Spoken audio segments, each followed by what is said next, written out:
Dot, this is going to be the last time that I address you, and I want you to really listen close.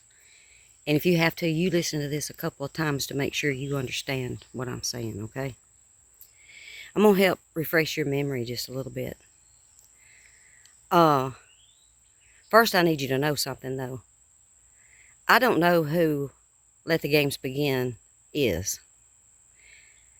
This person came in at Lionel's and said something to me.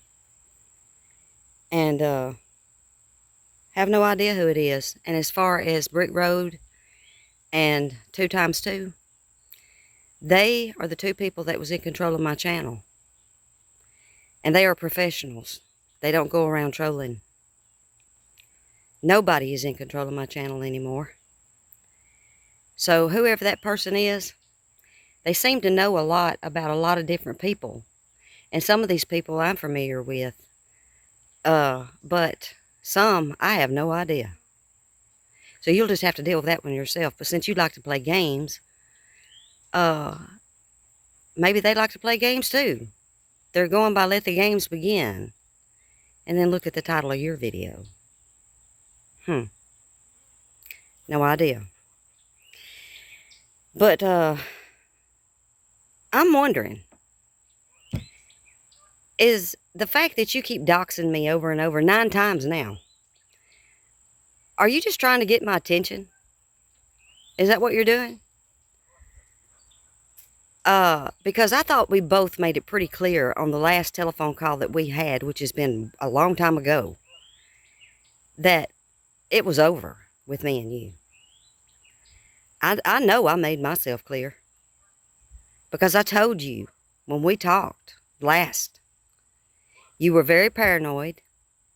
You had been already very upset. Already, I knew you was on the edge.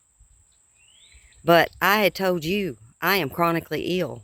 Not one time did you show me any compassion. I wasn't surprised because as long as I've known you, our conversations have always been about you. You. And that didn't surprise me none because I've always been the go-to person with my family, with my friends, with acquaintances. So that's that. But this last time that we talked on the phone, I was really, really sick and also going through some private stuff that I just didn't want to share with anybody. And I'm still sick, Dot. But you're showing me no mercy, no grace. You just keep digging at me. But when you go to doxing me, that's a whole different thing because you're putting my life in danger. You're not looking at laws. I don't even think you're remembering half of what we did talk about. And what you do remember, you're twisting it into a bunch of bullshit. But when you dox certain people, it becomes, it can go to a higher court depending on who you are doxing. And I've made myself clear on here. I've given a lot of information about myself, about my nursing, whistleblowing, and my part in law enforcement. And then I say, and other. I don't tell what the other is. But you are playing with fire. And this makes 9 times now that you've doxed me because when I was told about it at first, I went to look and you had taken it down. And I thought, well, I'm not going to worry about it. It's down. And then I get another note telling me you need to go back and look. So I did. And, well, there it is again. Another little tantrum fit. Well, I had to make myself listen to that, but I sped it up. And I saw where you're using sign language. Girl, I know sign language too. I'm sure a lot of other people do. So there it was again. Then you tell this story about how you came up with that last name, which is bullshit. You got my last name because on a phone call, before we ever got into it, I accidentally said it. And when I did, I knew I did, and I said to myself, oh, please, I hope she didn't catch on to that. Because I've never said my last name to anybody that I talked to. Even some of my closest friends that I made on YouTube never knew my last name. They knew Donna Jean. And what did you call me every time we talked on the phone? You didn't call me Donna. You didn't call me Sippy. You called me Donna Jean. We even talked about that. So, not too long after you learned my last name, we got into a little fit with each other, and all of a sudden, I see you where? Terry Joyce's. And all of a sudden, Terry Joyce knew my last name. See, me and Terry Joyce was talking on the phone, too. She never knew my name. She only knew Donna Jean. And she knew about my past.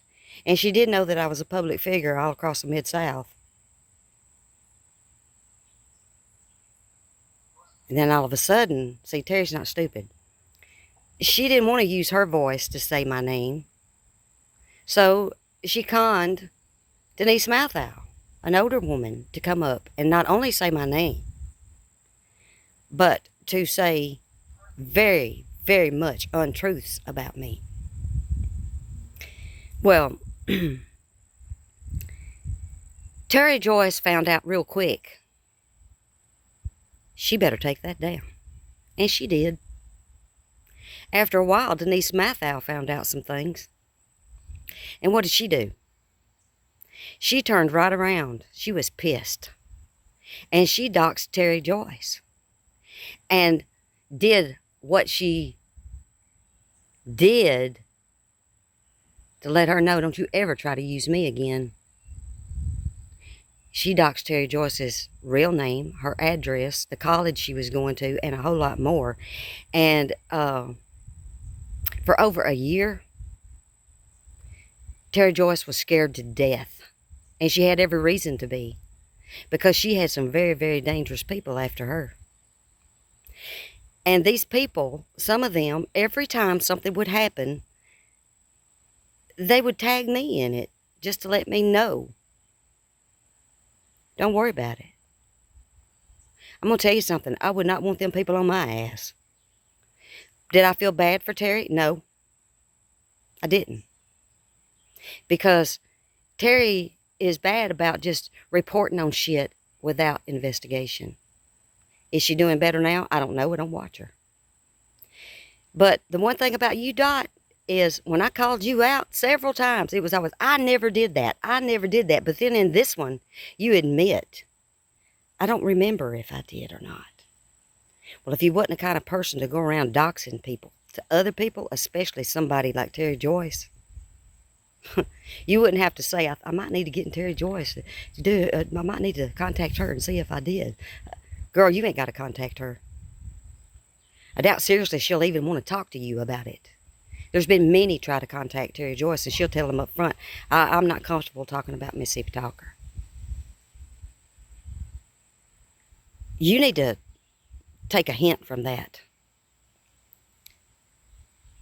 But that's how you got my name, Dot. And yes, you went to Terry Joyce. And the proof of what you're doing right now shows everybody, if they got any sense, that for as long as you've known me, going into the 6th year, even you've admitted you've known me for about 5, we're going into the 6th year, girl. That if you've known me that long, and you admit that we've had a relationship of talking on the phone and getting to know each other, that if you do that to me, that all it's going to take is for you to get a little bit pissed off. And you will dox them too if you got any kind of evidence of who they might be. And I have no doubt in my mind that you have several sock puppet accounts. And that you have been trolling Rose as well as Lionel. You're just not very smart. Because it hadn't been that long ago that you put up a video saying that you would pay money. Okay, I'll pay money to Mississippi, to Rose, and to Lionel if they will just leave me alone. And nobody was even bothering you at that time. I got notification on that too, so I watched it and I thought, oh my gosh. But see, I know you. So I just let it fling on by. But Rose didn't. And what you did was you made it look like we were trying to extort you. Nothing about you surprises me because I know how manipulative you can be, how much of an instigator of problems you can be, and then how you turn it around later and you make everybody think one thing when it's actually something else for poor, pitiful me, poor, pitiful me, poor, pitiful me.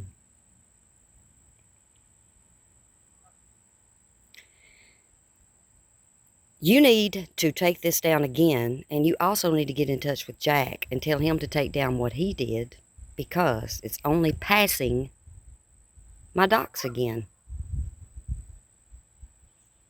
I'm going to tag Jack in this. I'm going to Jack's Lionel, or I'm going to, I can't even talk. I'm mad. I'm trying to keep my voice at an even keel here. I'm going to tag Lionel, and I'm going to tag Rose. Because Jack especially needs to know that that's still up on his channel, and I am requesting that he take it down. But you're the one that needs to really request it, because here's what's going to happen. I'm going to leave this up, and you better take it down, this last one. And you better be working with Jack to try to take down what he's got up. Because I talked to a friend last night.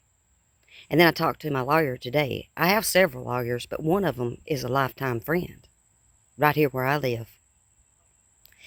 And if you don't take it down, here's what's going to happen. On his letterhead, a letter is about to be sent to a friend that lives only 2 miles away from you, Dot. That letterhead is going to that friend along with a lot of clips that I've got of you, as well as a video that I am going to do of myself. And I'm also including some doctor notes about my chronic health. And I am going to request, when that's taken in, that whatever detective or investigator or a high-up officer can call me. And I'm going to request that I get a Zoom meeting or something to request that a judge put a limitation on you when it comes to social media. You have put my life in danger. You're not the only one that has. Jack has too, in the past. But right now, Jack's got a free card. But when I pull you in, it's going to pull Jack in, if that's still up on his channel. I'm not playing with you, Dot. I'm not playing with anybody. I want to see you do better in your life and live the best life that you can, because I know you're chronically ill. I know you're terminal. You have never had any mercy or grace on me, no compassion. You don't give a shit.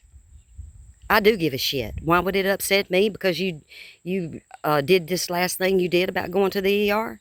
Because I don't have to have a relationship with you for my heart to still be caring about how you are. But I'm getting to the point that I really don't care, because you're just getting meaner and meaner by the day. And you have no care at all for me. But this is the other thing you need to know. How could my friend possibly live just about 2.5 to 3 miles away from you? Because, Dot, you seem to forget. I lived in Washington State for 2 years. But what you didn't know is that I've got friends all across that state, all the way from Spokane, all the way across to Tacoma, into the Olympic. What the hell am I talking about? Olympia. And I stay in contact. And I have been to Washington State every 5 years to visit these friends. I haven't been in the last 10 years. But my plan is to go back to Washington State, sick or not. I got to get all these diagnoses right. I still got tests to do, and my dog ain't doing too well right now. But Lord help me, I'm going back to Washington State. I'm going back to Mount Rainier, because that's where my twins' memorial place is. And I want to see it one more time, and I want to spread some of Justin's ashes there. And if I was able, I would come right now, do that, and go straight to your police department, and I would stay there for as long as it takes for me to do what needs to be done with you. But my friends, of course, are around my age now, but they got grown kids. And this one that lives not too far from you has been in the military for years. Straight up. Has he ever come by your house? No. I don't have anybody coming by your house. You're paranoid again. You're making too many assumptions. And what you said about your neighbor or whatever that you're having a relationship with the way you talk, now you're becoming paranoid of him. No need, doll. No need. Don't ruin that for yourself. And when I said that you're vulgar, you are vulgar. Especially for a female. But that's my opinion, and I'm entitled to it. And the reason I think it's vulgar and it's disrespectful is because I think that for a male or a female that's having some type of relationship, to go out there and start talking about their sex life, it's just disrespectful to the partner. I see women do it all the time, talking about their husbands and blah, blah, blah, and husbands talking about their wives or long-term relationships or whatever. How would you like it if he went live and started talking about all the stuff you did last night and what he really thought about it? And what if it wasn't so good and he was just using you? I don't think you'd like that too much, Dot. And also, I think Martin made the right choice. Because if you'll do that to your neighbor and you'd ever gotten with Martin, who's to say you wouldn't be online talking about Martin and how good your sex was and going into detail about it? You know, that's just me. But I'm tired, Dot. I got a lot on my plate and I need to get you off of it.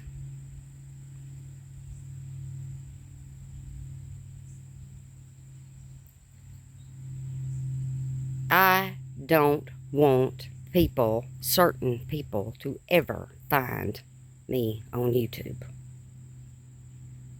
I'm well known all across the Mid-South. I'm out of that now. It's one reason that I'm still staying here in this very small town is because I don't want people knowing who I am on a social media account. Stop making me your business. I'm none of your business, and you're none of mine. But we're about to make it that way if you insist.